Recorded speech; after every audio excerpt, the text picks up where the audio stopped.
Assalamualaikum warahmatullahi wabarakatuh. Ketemu lagi dengan Bu Devi.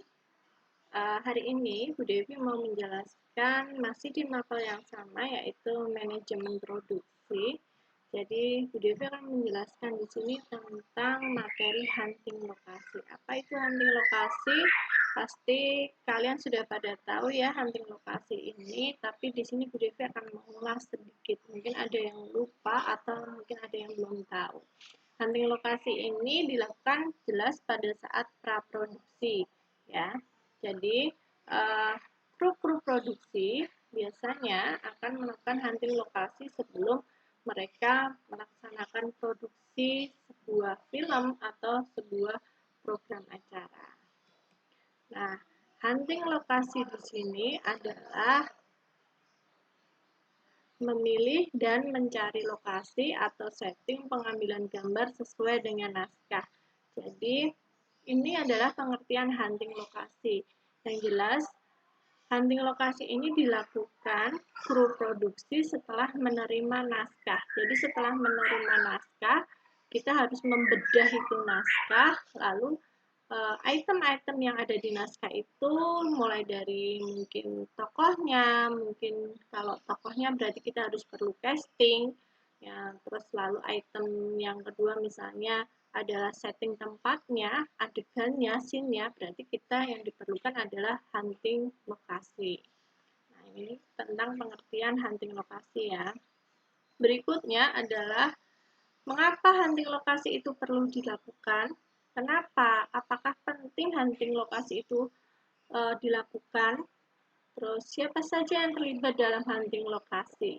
Nah, kita bahas satu-satu. Yang pertama adalah mengapa hunting lokasi itu perlu dilakukan atau mengapa perlu dilakukan hunting lokasi?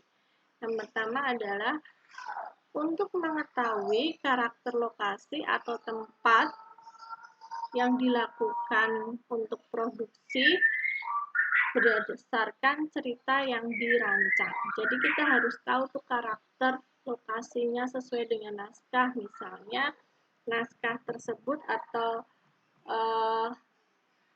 kita mau membuat sebuah film yang nuansanya adalah temanya genrenya adalah horor.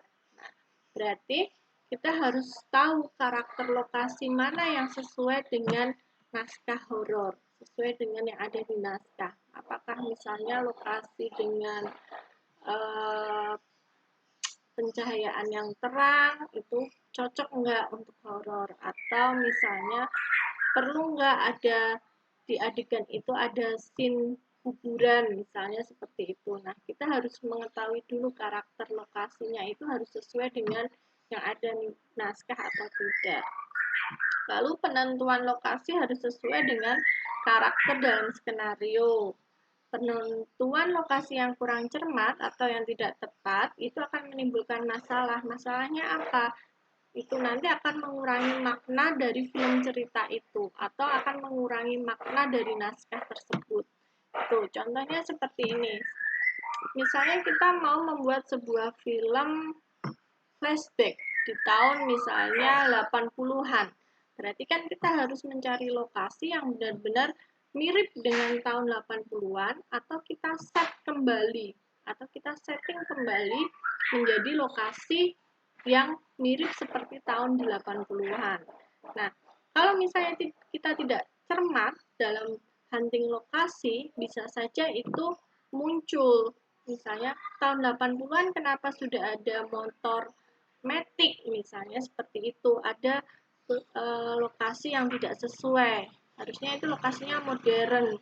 Kenapa dipakai untuk tahun 80-an? Nah, itu akan menurunkan makna dari sebuah film gitu atau tidak sesuai dengan naskahnya. Jadi memang harus penentuan lokasi itu harus benar-benar sesuai dengan karakter yang ada di naskah. Lalu siapa saja kru yang terlibat dalam hunting lokasi? Seperti kita tahu, seperti produser, sutradara, penulis naskah itu jelas mereka adalah kru yang terlibat dalam hunting lokasi, misalnya artistik juga. Nah, tapi di sini Bu Devi bicara tentang departemen produksi dengan departemen lokasi. Jadi orang yang bertugas untuk hunting lokasi itu sebenarnya ada job desk-nya sendiri yang namanya departemen lokasi. Nah, departemen lokasi itu siapa saja?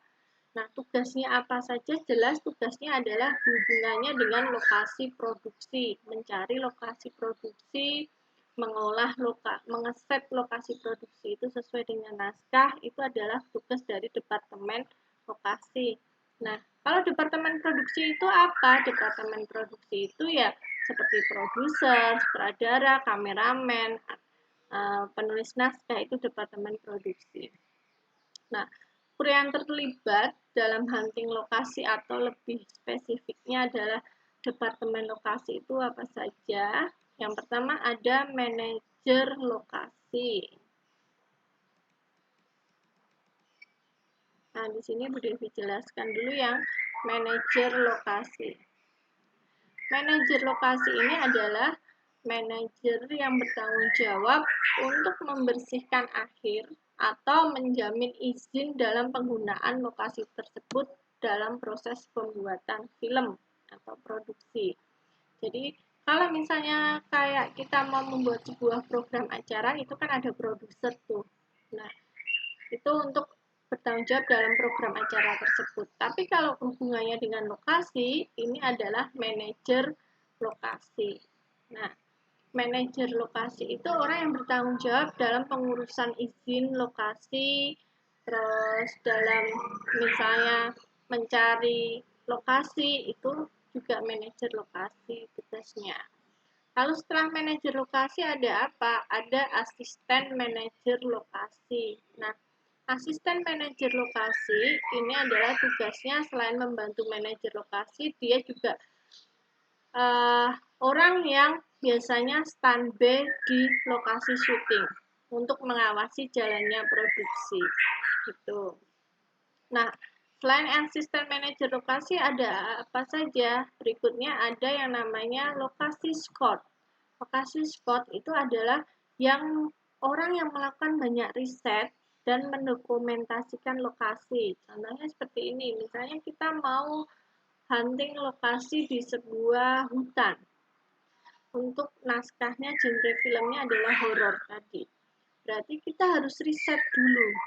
Riset dulu tentang hutan itu seperti apa, mungkin sejarahnya, mungkin apa namanya, jauh dekatnya lokasi itu, terus mungkin dia harus riset dengan perizinannya, mungkin riset tentang uh, apa namanya, mitos di hutan itu.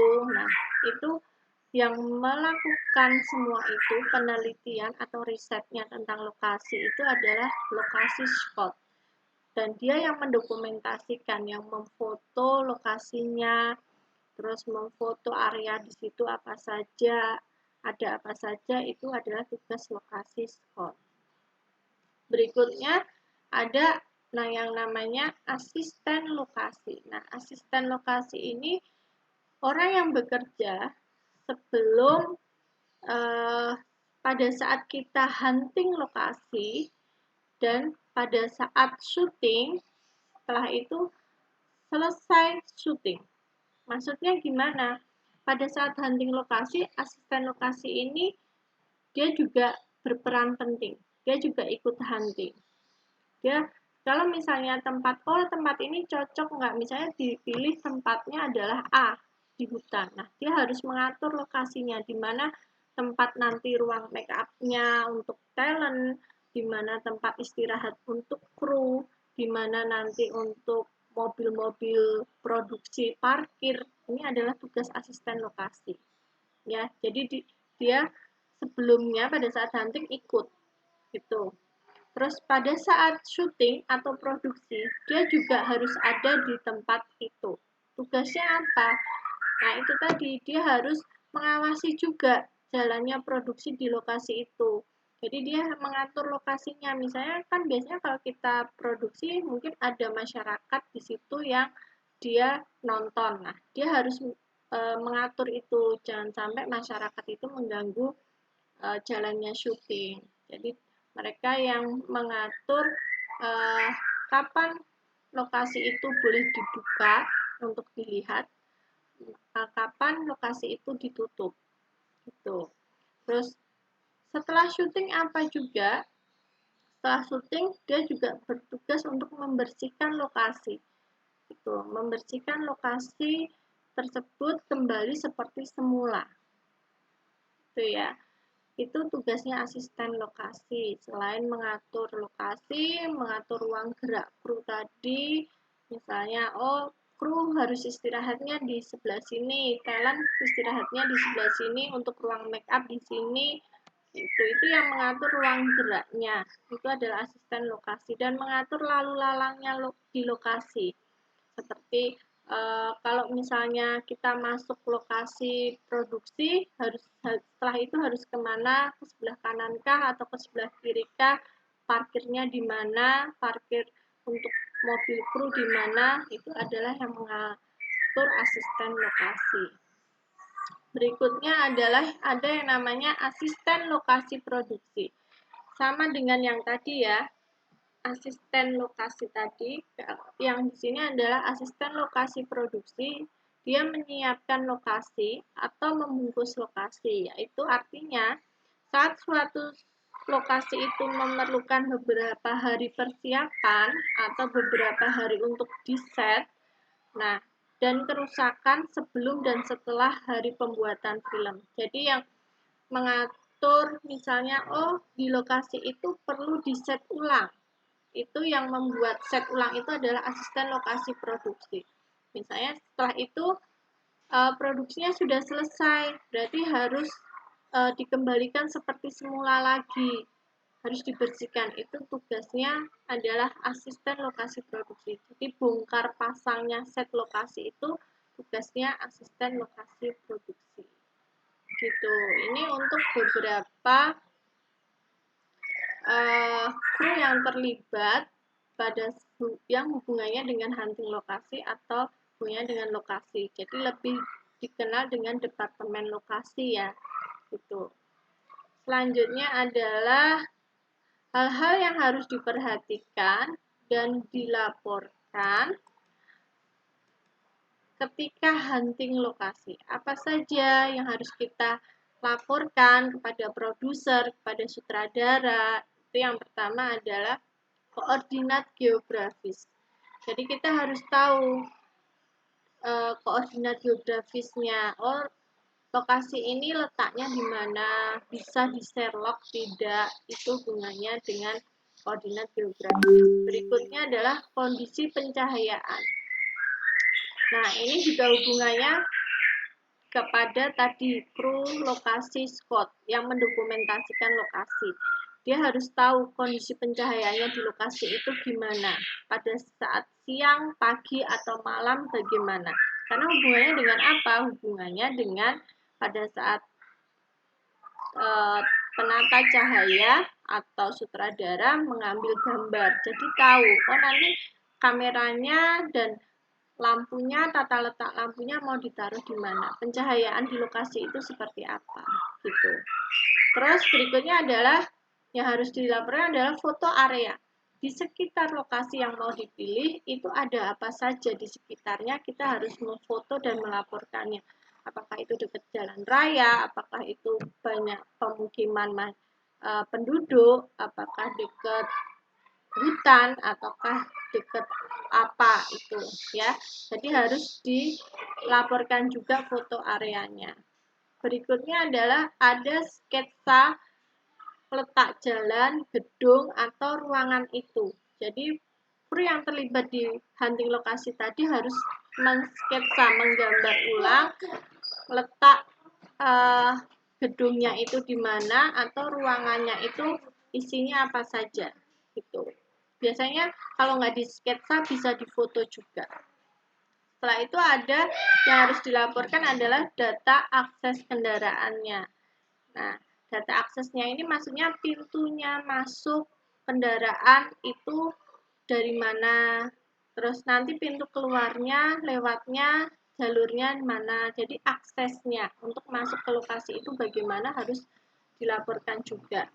Gitu. Misalnya mau di sebuah mall, kita mau cari di sebuah mall. Nah, di situ apakah ada tangga darurat, misalnya, terus ada liftnya di mana, itu juga harus dilaporkan. Terus yang terakhir adalah catatan tentang kondisi suara sekitar. Kira-kira suara di lokasi yang mau dipilih itu seperti apa? Bisingkah? Sunyikah? Atau perlu ada misalnya suaranya, kalau misalnya kita untuk film horor berarti cocok nih suara yang seperti ini, suara hutan misalnya yang sunyi. Nah, itu juga harus dilaporkan kondisi suara sekitarnya di lokasi itu seperti apa. Gitu ya, itu tentang hunting lokasi. Kalau misalnya kurang jelas, nanti bisa ditanyakan ke Bu Devi, dan semoga yang Bu Devi jelaskan ini bisa bermanfaat untuk kalian. Mungkin itu saja yang bisa Bu Devi sampaikan. Terima kasih atas perhatiannya. Semoga bermanfaat. Wassalamualaikum warahmatullahi wabarakatuh.